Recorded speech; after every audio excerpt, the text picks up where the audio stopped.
এক দশকেরও বেশি সময় ধরে জাতীয় দলে ক্যারিয়ারে নানা বিতর্ক নিয়ে লিটন দাস এখন টি-20 দলের 11তম অধিনায়ক। রঙিন পোশাকের দুই ফরম্যাটে যার সবশেষ 10 ইনিংসে মাত্র একটি হাফ সেঞ্চুরি। বিপিএল এর পারফরম্যান্স দিয়ে লিটনের অধিনায়কত্ব বিবেচনা করা হলেও আসর সেরার দলে জায়গা হয়নি। বাংলাদেশ ক্রিকেটের পঞ্চপাণ্ডব বাদে সবাই তরুণ শিখছেন, একথাই বিসিবি সবসময় বলে আসছে।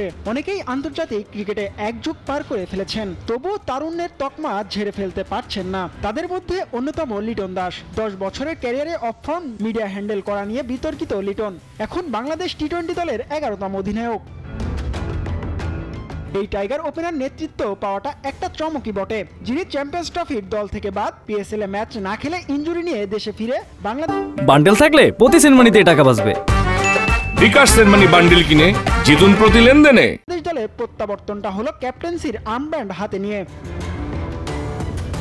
যার হাতে আগামীর বাংলাদেশ। সেই লিটন সবশেষ টি-20তে 10 ইনিংসে এক হাফ সেঞ্চুরিতে করেছেন মাত্র 170 রান। দ্রুত রান তোলার খেলা টি-20, এই 10 ইনিংসে দুইবার 150 স্ট্রাইক রেটের উপরে ব্যাট চালিয়েছেন।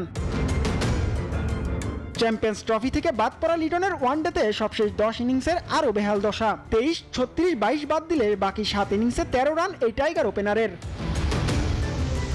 তবে লিটন সবশেষ বিপিএলে 11 ইনিংসে 368 রান নিয়ে সর্বোচ্চ রান সংগ্রাহকের তালিকায় 7 নম্বরে ছিলেন। সেই পারফর্ম বিবেচনা করেই যদি এই টাইগার ব্যাটারকে অধিনায়ক করা হয়, তাহলে বিপিএল সেরা মেহেদী মিরাজ কেন দলের বাইরে, যার নেতৃত্বে খুলনা টাইগার্স হয়েছিল রানার্স আপ। একজন অধিনায়কের মাঠের পারফর্ম ছাড়াও মিডিয়া হ্যান্ডেল করার দক্ষতা থাকা জরুরি। এই বিষয়ে লিটনকে নিয়ে আছে বিতর্ক। সেদিক থেকে রংপুর রাইডার্সকে গ্লোবাল সুপার লিগ জেতানোর নুরুল হাসান সোহানো হতে পারতেন অপশন। জিহাদ আল হাসান, নিউজ 24।